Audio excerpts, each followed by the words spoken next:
Imagine a 19th century medical lecture hall. A master homeopathic physician stands before his students, preparing to present a case study that defies the standard rules of physiology. At the time, conventional medicine relied on predictable and physical interventions. You treated what you could see, cut, or cauterize.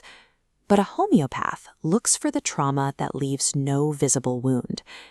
The physician describes a patient presenting with a series of absolute paradoxes. She suffers from a roaring in the ears that is actually relieved by loud music, and she has painful hemorrhoids that feel better only when she is walking. The contradictions continue. She has a sore throat that hurts less the more she swallows, and a persistent cough that actually worsens the more she coughs. Most strangely, she experiences a severe thirst for cold water during a freezing chill, yet that thirst vanishes completely the moment a high fever sets in. A conventional doctor might dismiss these as biological errors or simple hysteria. But to the homeopath, these aren't random glitches. They are a coherent pattern that points directly to one specific source. To resolve these exact paradoxes, the physician turns to a single remedy, Ignatia Amara, derived from the St. Ignatius bean. This wasn't an experimental guess. The protocol was firmly established in the historical literature, documented in the Materia Medica as a specific treatment for these erratic states. The patients requiring this diagnosis often share a baseline temperament. They are highly sensitive, quick to perceive their surroundings, and naturally harbor deeply romantic, idealistic expectations of life. What the homeopath observes is a strange synchronization. These physical symptoms aren't just occurring alongside a specific mood. They appear to mirror the patient's inner tension, existing as a physical extension of their emotional state. To see how that tension is built, we have to move from the public clinic to the private study and examine the internal mechanics of the mind. The Ignatia state is triggered by a sudden, acute emotional shock. It could be a disappointment in love, a sudden fright, or a deep sense of mortification that abruptly shatters their idealistic worldview. Because of their sensitive nature, the patient refuses to weep. Instead, that emotional energy is suppressed, cramped, and trapped inside the body. This trapped grief begins to wreak havoc on the nervous system. It manifests as involuntary sighing, muscle twitching while falling asleep, and the sensation of a physical lump stuck in the throat. This leads to emotional spasticity. The patient may shift from extreme joy to uncontrollable sorrow in an instant, a rapid, hysterical oscillation between two poles.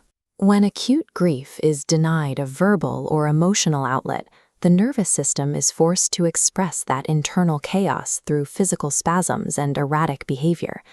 We can differentiate this state from its male counterpart, nux vomica.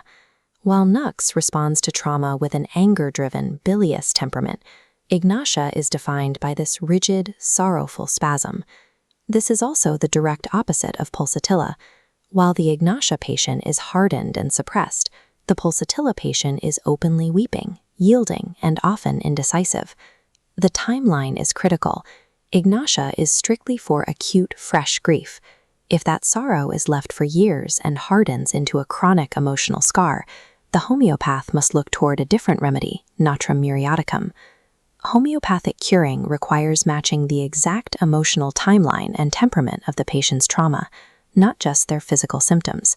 This brings us back to the source of the medicine itself, the seed of the Strychnos ignatia tree. Take a look at the botanical morphology of the seed. It is exceptionally hard, compact, and possesses a profoundly bitter physical nature.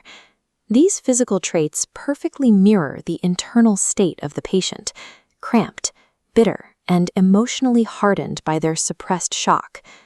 The remedy doesn't just target a sore throat. It delivers a specific shock to the nervous system, intended to release that overarching spasticity.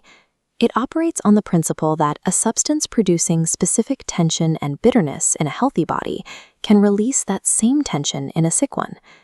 As the nerve spasms release, the patient is finally able to safely process the grief they had locked away.